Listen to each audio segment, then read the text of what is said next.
Hello YouTube, this is Morgan, Airspeed Prime here with my next Boruto anime review. This one's going to be for episode 132, which is called Jiraiya's Assignment. And I thought this was a really good episode. I think what they did really well here was, just very, very solid character writing. Just having an episode be, a bunch of interesting character interactions that cover sort of the material you want them to. And I think probably the best thing about this episode was that it confirmed to us the way they're going to approach the whole time travel thing, in that by the end of this episode, it basically confirms to us that, okay, things are pretty bad here.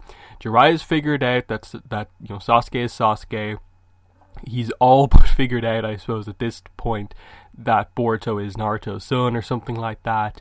And because of Sasuke's mistake, kind of leaving that note or picture behind, I'm not really sure what it is, Sakura likely knows now as well that it's Sasuke. So they are going to have to reverse a lot of this. That means we're likely going to get some sort of a memory wipe type thing at the end. I'm assuming the turtle is probably going to have some sort of a function like that when he reactivates. So I think we will likely see that come into play at the end, because there's no way they're going to leave it like this and they actually do change the past or anything. Apart from some, I think, very, very minor little things. So what that means, though, is that now that they've sort of committed to this in just a little bit so far, a few people know, now they can kind of have everyone know, and you can just have these episodes just focus on these very fun and unique character dynamics where the younger characters know what their future is, and they just have these kind of wild reactions potentially to that. In that, what is Naruto's reaction going to be when he actually finds out that Boruto is his son from the future? Especially if you have a lot of the characters in a big scene together at the end, Naruto and Hinata's reaction to finding out that they get together, Sakura's reaction to seeing older Sasuke again, and how she feels about that. Those are going to be the big scenes. Neji, you had that really nice scene here with Boruto, understanding that sort of connection that I suppose with Neji, will they reveal that he dies before he ever gets to meet Boruto or anything like that?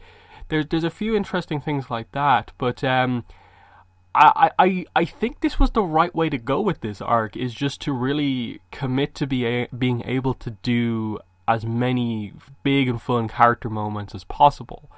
And so I think Jiraiya and Sasuke in the next episode are probably going to have a very interesting conversation here, because at this point, of course, Jiraiya knows the situation with Naruto and Sasuke, so seeing a Sasuke here is very clearly changed and very different. It's going to be interesting to see the perspective there. Now, I think they're still all leading up to the main character thing being Boruto learning, what exactly Sasuke did. I think that's what the next episode seems to be covering at some point. And that's going to be one of the bigger things. I think it's just having Sasuke finally communicate with Boruto about what happened and revealing the truth and stuff like that. That's, I think, where we have to get to. I think that's where the manga is definitely teasing that is going to be a big important moment and so on. But yeah, this episode, I think, like I said, just had some great moments. Of course, we start immediately with the collaboration jutsu training, and it seems like they're basically setting up that it's going to be some sort of a two-person Rasengan-like move. I think we sort of see what it is in the opening. If you look at that shot where they do the attack together, it'll probably be maybe slightly different, but it seems like that they're emphasizing the idea that they have to control their breathing together, they have to synchronize their chakra, make sure the flow and power are the same, and then they already have similar chakra natures. The fact that they then double down on the fact that we have to sort of together do the Rasengan training as a duo to make the attack work. But then they got into the sort of character dynamic of Boruto sort of being a little afraid of Naruto when he starts to get very intense in the training.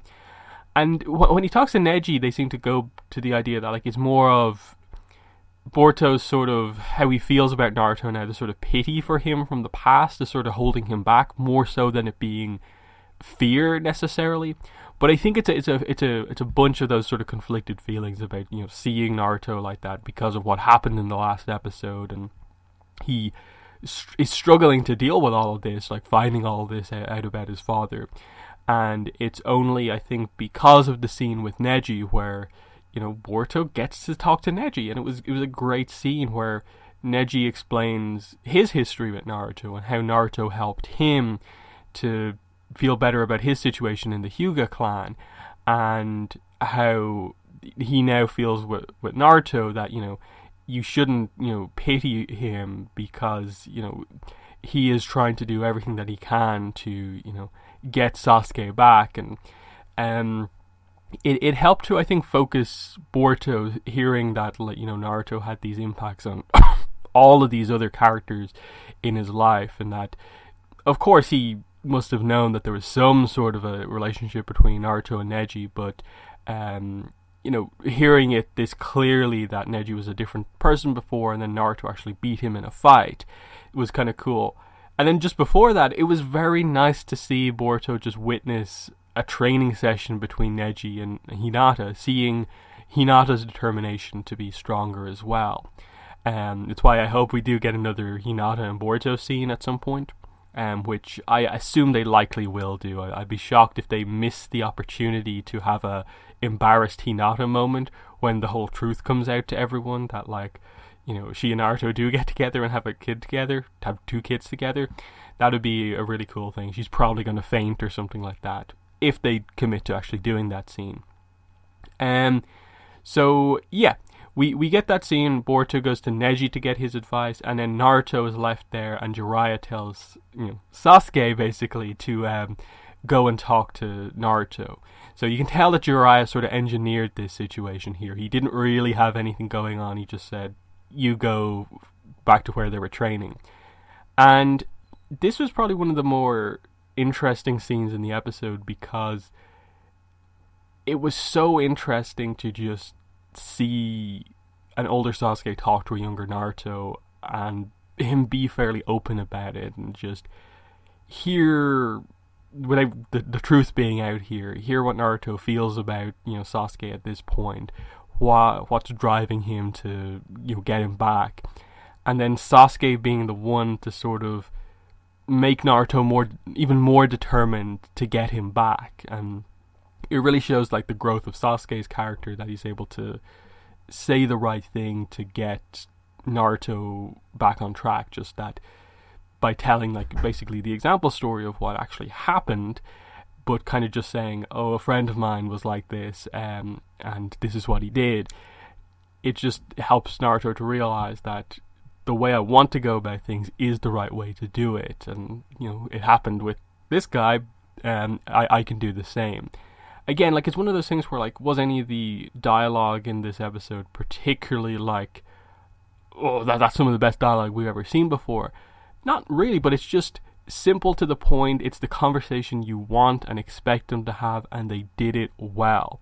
At times, you know, the anime in these episodes that aren't just covering the manga content, you know, can have, you know, dialogue that, you know, you always feel, oh, that could be much better. But this was exactly what it needed to be. And it just built on the fact that people want to see these fun character dynamics, and that's exactly what they delivered in this episode. Just showing us those, you know, dynamics we want to see. So, yeah, so the big tease, of course, is that Jiraiya comes out and just says, are you Sasuke Uchiha? And the truth is basically out. They could go down the way of just being like, you know, Sasuke denying it and it being held back for a little bit longer and so on, but it seems like Urashiki's coming back in the next episode, so it seems fairly likely that they're just going to have to just go along with this, that the truth is out, defeat Urashiki, and then deal with the timeline stuff going on. So, yeah, I'm still super excited for this arc to see exactly how they do it, how many more episodes of this it's going to be. And at this point, I think probably the thing I'm most excited for is just the truth being revealed to everyone, and just seeing the characters' reactions to seeing sort of the future in front of them, and how they react to that. That's the big thing I want to see. And then it's to the point where it's almost like, oh yeah, and we also have Urashiki as well, like, and Otsutsuki is here.